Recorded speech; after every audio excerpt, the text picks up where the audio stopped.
Good, thanks. Friday Freebies. Thought I would talk about the maturation and cycling of biofilters or, separately cultured media. Okay. This is used to kick a system off on the right foot, whether it be an aquaculture system or an aquarium system. It's to introduce diversity and biology to the system, so on and so forth. Okay, so you could either take media from an existing system or you could introduce it via an inoculant out of a biofilter inoculant, for example, and feed. Either way, you have to feed them both ammonia and develop a biofilter that way. Okay, both have benefits, both have drawbacks. Okay, so all things about transport aside, or moving it from one system to another, obviously there is an element of risk moving biological media from one system to another, and obviously then you need to transport it in a way that the bacteria and the biology is going to survive if you're taking it from an existing system. In a facility where you have the area to pre-culture the media, that's going to be a 30-second trip, or in your house or whatever it might be. If you're getting it from an aquarium store or another system, you have to make sure that the media is kept wet and it's got oxygen. If you're worried about it, rinse it off in water from your system before you put it into your system to make sure that any particulates or dead bacteria or anything are rinsed off, essentially. Same with introducing live rock, live sand, live substrate, anything like that, okay?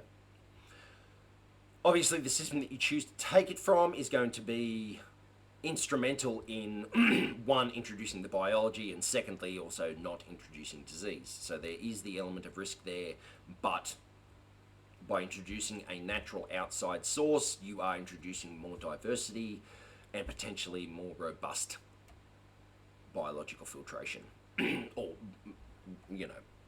bacterial community in general, because it's got a lot more diversity and things like that. It's been stable for a lot longer. The disadvantage to that is obviously you do have the higher possibility of introducing disease, but in both circumstances you're never going to end up with a sterile aquarium. So it is a choice that you need to make. Now, if you do it artificially, you can do it with a bacterial inoculant, or you can just culture it artificially with ammonia.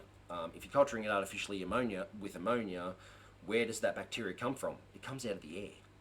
Okay? Get the idea of a sterile system out of your mind altogether. Because as you introduce more fish, more coral, you introduce metabolites, even if you quarantine them, the bacteria and things coming out of their gut, bacteria floating in from the air, it's all going to reintroduce itself back into your system. So, and that was a point that Julian Baggio from Triton Pacific, Ozean, a member of the APN here, brought up, and Triton do the ICP testing. I would urge anyone that doesn't do ICP testing on their systems to do it. Aquaculture and aquarium. Aquarium, they're very well known. Aquaculture, definitely, it's a very strong string to your bow. So Julian is a parasitologist. Went to university for marine biology or marine science. Forgive me if I'm wrong there, Julian. It's been a long time. But when Julian talks about disease in aquatic systems, you sit down and you listen.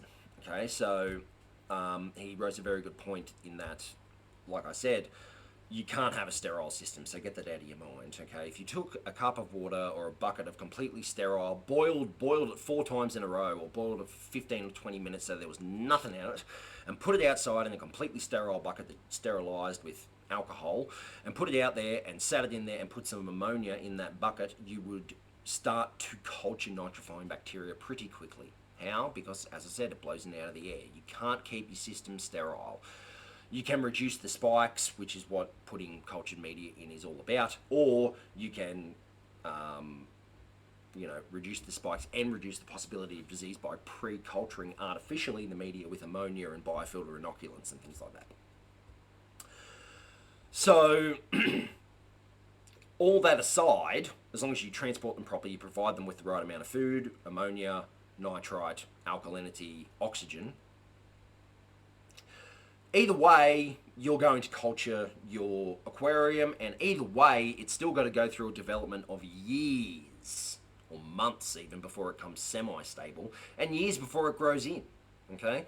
So any decision that you do make, whether it be taking media or substrate or whatever out of a existing system that has bacteria on it to give your system a kickstart, or it's using bacteria out of a bottle, just know that the bacteria out of the bottle and starting it artificially with dry rock or dry substrate and everything like that is going to take longer, just like it does in a freshwater aquarium, than it will if you use cultured media. But doing it with a biofilter inoculant and doing it artificially with artificial, substrate and rock and ornaments and things like that will reduce your chances of introducing disease by many orders of magnitude, but it will take longer.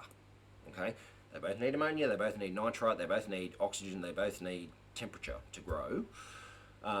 It's just the pros and cons. This is a decision that you're going to have to make yourself. Either way, there is an art and both a science to culturing biofilters.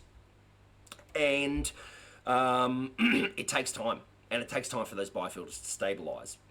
A good example, several live seafood holding systems that I've started up from scratch have started with culturing the biofilter artificially, completely virgin media, completely virgin system, putting a biofilter inoculant in it and starting it with ammonium chloride and other nutrient sources and alkalinity and things like that.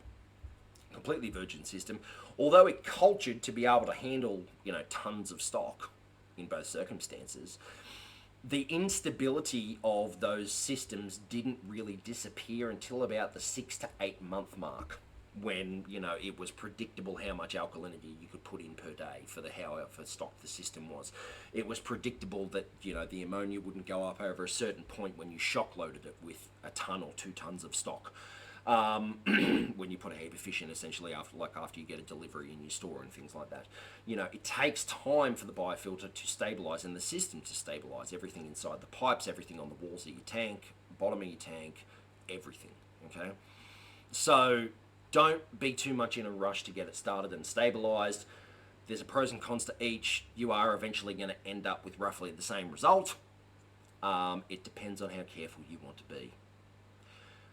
The most important thing to remember, and something that I jabber on about all the time, is everything is microbes. Okay, take care of the microbes will take care of the water, and the water will take care of the fish. Simple as that. Happy Friday. We will be back with another installment on Monday of Aquatic News International. I'll see you all then.